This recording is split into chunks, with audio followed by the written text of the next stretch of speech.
RAG with Azure OpenAI and Azure SQL. Ask an LLM about your company's data and it fails two ways.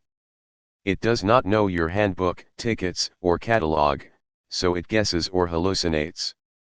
And you cannot just send confidential documents to a public API because of data residency, contracts, and trade secrets. RAG stands for Retrieval-Augmented Generation.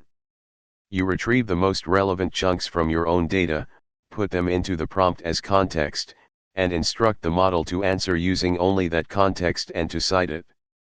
Your data stays in your tenant. First, one time, you prepare your data.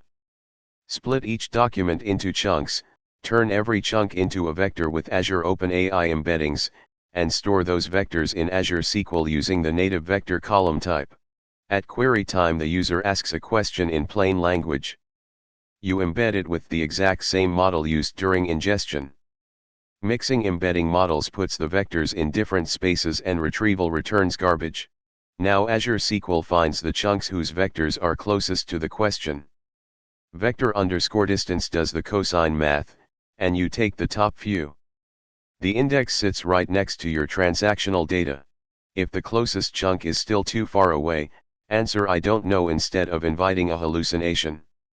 Otherwise, pack the top chunks into the prompt with citation markers and a strict system instruction.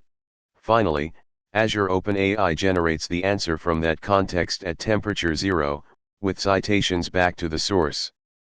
With managed identity and Azure OpenAI in your own tenant, nothing ever leaves your data boundary. For the full production build, the Azure SQL schema, the ingestion and query services, security, cost, and the 8 pitfalls that ruin RAG, read the complete guide on PrepStack. The link is on screen and in the description. If this video helped you, please like it, share it with your team, and leave a comment with your thoughts. And consider subscribing. Your support is what motivates me to keep creating more content like this. Thank you for watching.